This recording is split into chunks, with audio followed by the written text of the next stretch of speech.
YCP నేత అంబటి రాంబాబును పోలీసులు arrest చేశారు. టీడీపీ నాయకులు సీఎం చంద్రబాబుపై అనుచిత వ్యాఖ్యలు చేసిన నేపథ్యంలో పోలీసులు ఆయన అదుపులోకి తీసుకున్నారు. ప్రస్తుతం ఆయన నల్లపాడు పోలీస్ స్టేషన్ లో ఉన్నారు. కాసేపట్లో జీజీహెచ్ లో వైద్య పరీక్షలు జరిపించి అంబటిని జడ్జి ఎదుట ప్రవేశపెట్టే అవకాశం ఉంది. ఇక తిరుమల లడ్డు కల్తీ వివాదంపై టీడీపీ ఏర్పాటు చేసిన ఫ్లెక్సీలో ఈ వివాదం మొదలై అంబటి అరెస్టు వరకు వెళ్లింది. కల్తీ నై కేసులో ఇటీవల సిట్ రిపోర్ట్ ఇచ్చింది. ఈ నేపథ్యంలో గురువారం గోరెంట్లలో మహాపాపం పేరుతో టీడీపీ నేతలు ఫ్లెక్సీలు ఏర్పాటు చేశారు. ఆ ఫ్లెక్సీలపై మాజీ మంత్రి అంబటి రాంబాబు అభ్యంతరం వ్యక్తం చేశారు. వాటిని వెంటనే తొలగించాలని, లేకపోతే తామే తొలగిస్తామని శుక్రవారం ప్రకటించారు.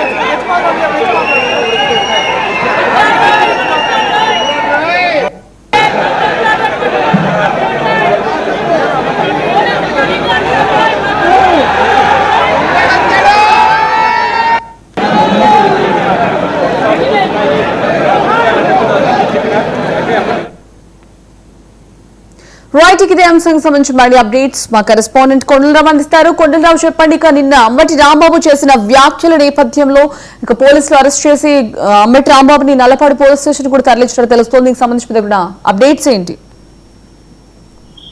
సంజన, ఏదైతే నిన్న ఉదయం నుంచి కూడా గుంటూరు నగరంలో జరుగుతున్న హైడ్రామాకు సంబంధించి కూడా ఏదైతే అంబటి రాంబాబు మొదటిగా వైఎస్ఆర్సీపీ కార్యకర్తలు ఒక ఫ్లెక్సీ గుంటూరు సెంటర్ లో కావచ్చు, రాష్ట్ర వ్యాప్తంగా వేసిన సందర్భంలో దానికి ఆపోజిట్ గా తెలుగుదేశం పార్టీ నాయకులు కూడా ఒక ఫ్లెక్సీ వేసిన నేపథ్యం. గతంలో వైఎస్ఆర్సీపీ ప్రభుత్వంలో తిరుమల తిరుపతి దేవస్థానంలో అపవిత్రం జరిగిందంటూ కూడా తెలుగుదేశం పార్టీ వేసిన ఫ్లెక్సీలకు సంబంధించి అంబటి రాంబాబు నిన్న ఏదైతే గోరెంట్లకు సంబంధించి అక్కడికి వెళ్ళి ఆ ఫ్లెక్సీ దగ్గరికి వెళ్ళిన నేపథ్యంలో వైఎస్ఆర్సీపీ కార్యకర్తలు కూడా కొంతమంది ఉన్నారు. ఈ నేపథ్యంలో తెలుగుదేశం పార్టీ కార్యకర్తలు అక్కడికి చేరుకొని అంబటి రాంబాబుని వెంబడించడం జరిగింది. ఈ నేపథ్యంలో అంబటి రాంబాబు ముఖ్యమంత్రి చంద్రబాబు నాయుడిని అసత్య ప్రచారంతో దూషించడం జరిగింది. ఈ దూషణ నేపథ్యంలో నిన్న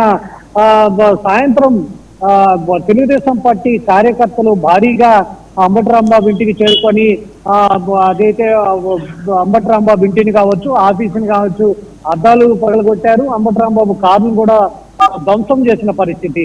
అనంతరం నిన్న రాత్రి 10:30 ఆ టైంలో అంబటి రాంబాబుని పోలీసులు అరెస్ట్ చేశారు. పోలీసులు అరెస్ట్ చేసిన నేపథ్యంలో గుంటూరు నగరంలోని నల్లపాడు పోలీస్ స్టేషన్ రాత్రి నుంచి కూడా అంబటి రాంబాబు ఉంచారు. ఉదయం నుంచి అంబటి రాంబాబుని జడ్జి ముందు ప్రవేశపెడతారంటూ వార్తలు వస్తున్నాయి. కానీ ఇప్పటి వరకు కూడా అంబటి రాంబాబుని జడ్జి ముందు ప్రవేశపెట్టలేదు. మరికొద్ది సేపట్లో దాదాపు 6-6:30 ఆ టైంలో అంబటి రాంబాబుని గుంటూరు గవర్నమెంట్ హాస్పిటల్ కి తరలించే అవకాశం ఉంది. తరలించిన తర్వాత అక్కడ వైద్య పరీక్షలు చేయిస్తారు. వైద్య పరీక్షల అనంతరం ఏదైతే మెజిస్ట్రేట్ ముందు అంబటి రాంబాబుని హాజరుపరిచే అవకాశం అయితే ఉంది. ఈ ఏదైతే ఈ ఎపిసోడ్ కి సంబంధించి మొత్తం కొద్దిసేపటి క్రితమే వైసీపీ నాయకులు అసలు సజ్జల రామకృష్ణారెడ్డి కావచ్చు, మాజీ మంత్రి విడదల రజనీ, కొంతమంది మాజీ ఎమ్మెల్యేలు అంబటి రాంబాబు ఇంటికి వచ్చారు. అంబటి రాంబాబు ఇంటికి వచ్చి కుటుంబ సభ్యులందరినీ కూడా పరామర్శించారు. కుటుంబ సభ్యులకి ధైర్యం కూడా చెప్పిన నేపథ్యం. మరోవైపు ఏదైతే రాత్రి తెలుగుదేశం పార్టీ నాయకులు ధ్వంసం చేసిన పరిసర ప్రాంతాలను కూడా వాళ్ళు పరిశీలించారు. అంబటి రాంబాబు కుటుంబ సభ్యులకు మేము ఉన్నాము అంటూ కూడా వైఎస్ఆర్సీపీ అధినేత జగన్మోహన్ రెడ్డి ఉన్నాడు, మేమందరము ఉన్నామని చెప్పి ధైర్యం చెప్పి వాళ్ళు వెళ్ళటం జరిగింది. ఆ తర్వాత ఇప్పుడు మరికొద్ది సేపట్లో అంబటి రాంబాబుని గుంటూరు గవర్నమెంట్ హాస్పిటల్ కి తీసుకెళ్లి అక్కడ వైద్య పరీక్షల అనంతరం మెజిస్ట్రేట్ ముందు అంబటి రాంబాబుని అయితే హాజరుపరుస్తున్నట్టు కూడా తెలుస్తుంది. Sanjana, okay right, thank you Kondalarao, thank you for the update.